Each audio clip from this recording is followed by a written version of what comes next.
Starry River Chapter 40. Rindy ran out the door to follow her. Madame Chang was already walking across the stone pancake, her figure a silhouette against the bursting orange sky. "Madame!" he called, but when she turned and waited for him, his mouth was dry as a summer road. As Rindy walked with her across the flat plain, he opened and closed his mouth several times, until he finally asked, "What happened to the spirit of the mountain?" "The spirit of the mountain who was so hurt and angry," Madame Chang said softly, as if talking to herself in a dream. "They left his home and wanted to leave it all behind." Rindy looked at Madame Chang, but her eyes were as unreadable as stones as she looked off into the crimson and molten gold of the sky.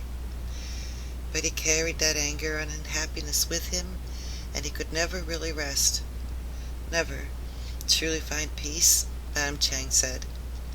He wandered the world, letting himself be called by many names, and acting the role of another.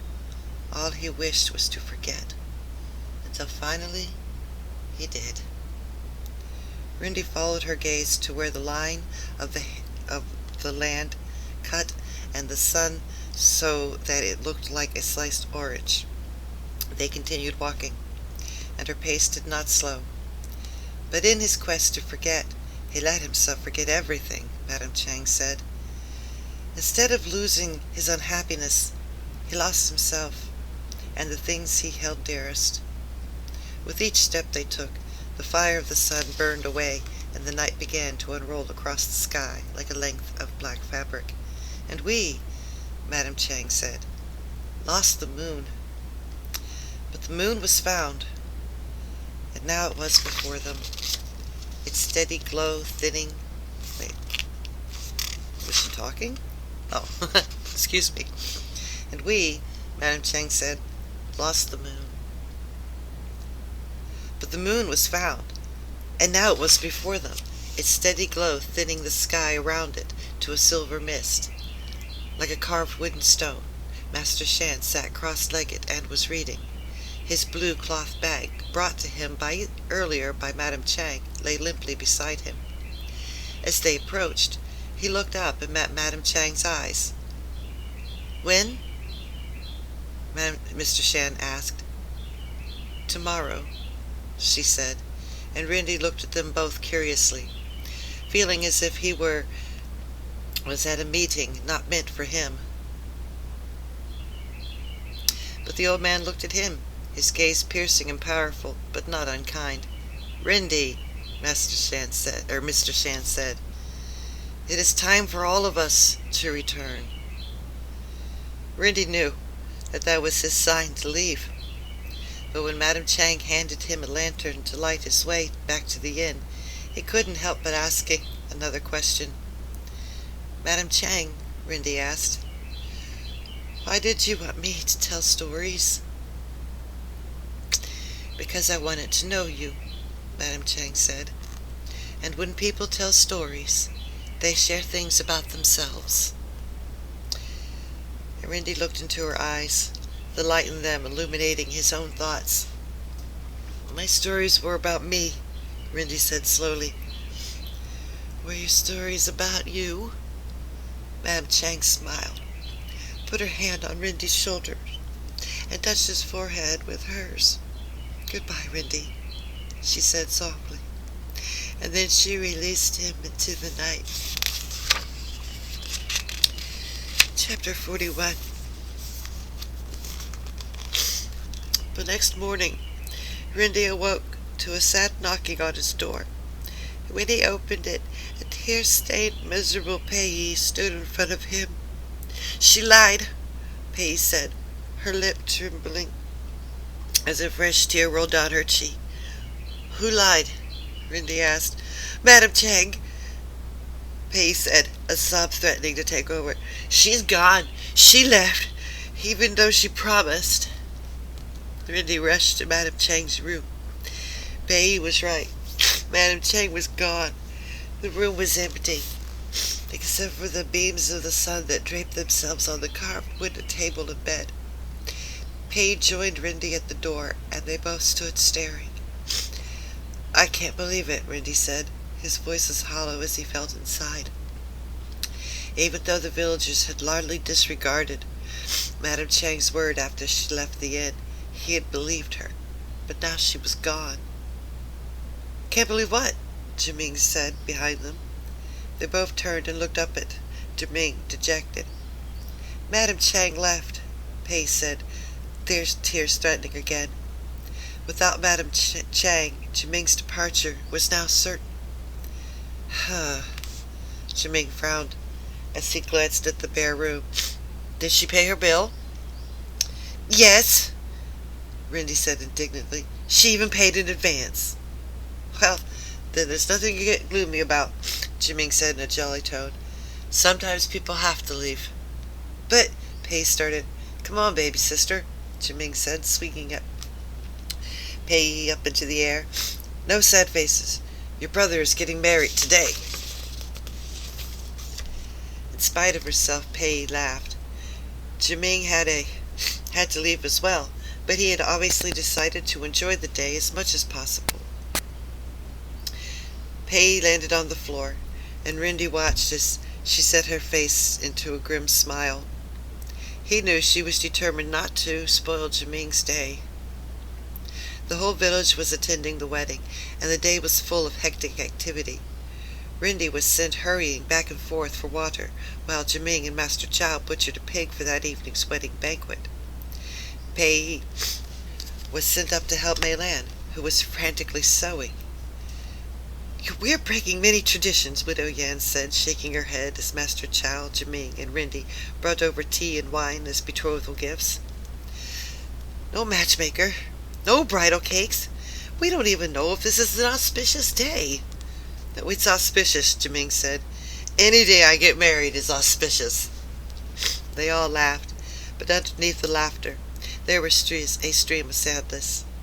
When Rindy brought some red thread for Pei in Mei Ling's sewing, he saw a silver tear sneak out of the corner of Pei's eye. As the tear fell, it made an unnoticed stain on the crimson silk, like a drop of blood. Rindy frowned. Where was Madame Chang? Had she really left? It was impossible. Yet, "Goodbye," she said. And he remembered the solemn finality in her farewell, like the tolling of a bell. But what about the moon and Mr. Shan? Rindy slittled next to Pei. "As soon as I can," he said to her in a low voice, "I'm going to go out to Mr. Shan. He'll know what happened to Madame Chang. Maybe she left a message with him." Pei's face filled with sudden hope, and she nodded. "Yeah, he'll know. Maybe she went to get something, or—" Pei trailed off, unable to imagine why Madame Chang would leave. For a moment, Pei and Rindy stared at each other, both at a loss. Then Pei nodded again, and Rindy returned. Then Pei nodded again at Rindy and returned to her sewing. Rindy could not leave. Master Chow and Jiming kept him in a rush without a moment of rest. When Rindy was sent out to hire the sedan chair and the musicians, he tried to protest. "Mei Lan lives right next door," Rindy said. "Why do we need a wedding procession to get her? It'll be the shortest parade ever." "We'll make a couple circles on stone pancake," Jimmy said in a jolly tone, "while the whole village is coming out, and we're going to make a celebration at sunset." Rindy tried again. "I should go out and check up on Mr. Shan, though," he said. "He watched the moon all day yesterday, and no one has seen him at all today." "He'll be all right," Master Chow said. "We gave him enough food and wine to last a week. It's too bad he'll miss the wedding, but someone must watch the moon." "And," Jiming said, as grimaces creeping into his grin, "he will not have to watch the moon for much longer anyway." Rindy's tasks were finally finished when the sun hung low above the horizon like a golden peach ready to fall. Villagers gathered before Master Chow's inn and lit firecrackers, loud and deafening, as the rented bridal sedan arrived. Jimmy, dressed in his finest, inspected the red embroidered silk canopy and the costumes of carriers with mock discipline. "It's only the best to pick up my bride," he said. As Jiming and the villagers joked and laughed, Pei found her way to Rindy's side. "Did you see Mr. Shan?" she hissed at him. Rindy shook his head. "Not yet," he whispered. He looked out at the crowd around him. "I'll go now." Pei, too, looked at the crowd and nodded at him.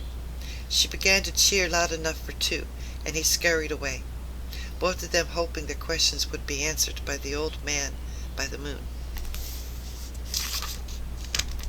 Chapter 42. It was late in the day, and the air had cooled slightly.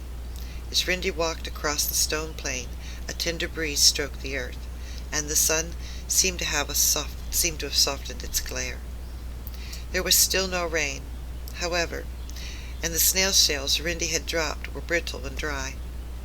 And the questions in his head seemed to repeat with every step he took. Where was Madame Chang? Why did she leave? Was Pei right? Had Madame Chang lied to them? A purple curtain began to drape over the sky, and Rindy's thoughts stopped him in mid-stride. He didn't believe Madame Chang had lied. She would not lie. She could not. All that he knew of her told him that her words were always pure and true. For her to lie was impossible. As impossible, Rindy thought grimly, as the moon falling from the sky. He continued walking, and instead of thinking of Madame Chang, he began to think of Mr. Shan. Last night Mr. Shan had looked at him with clear eyes full of endless wisdom, and Rindy began to feel hopeful confidence bubbling inside him, like a flowing spring. Mr. Shan knew how to end the argument of the snails, and how to save him from Fang and Lu. He seemed to know the answers to everything. Mr. Shan would know the answers now, too. However, as the tall tree came into sight, Rindy did not see what he had expected. There was no Mr. Shan sitting cross-legged reading his book, with the toad creaking in his pocket. And there was no round, pearl-like moon glowing behind him. Where was Mr. Shan? Where was the moon? Rindy's pace quickened to a run. "Mr. Shan!" Rindy called. "Where's the moon, Mr. Shan?" Rindy was asking questions to the sky, for only a soft breeze answered him. He darted to the tree, trying to will his eyes to lie to him. But the place where Mr. Shan and the moon had sat was completely bare, except for 2 copper coins. Stopping place. To be continued.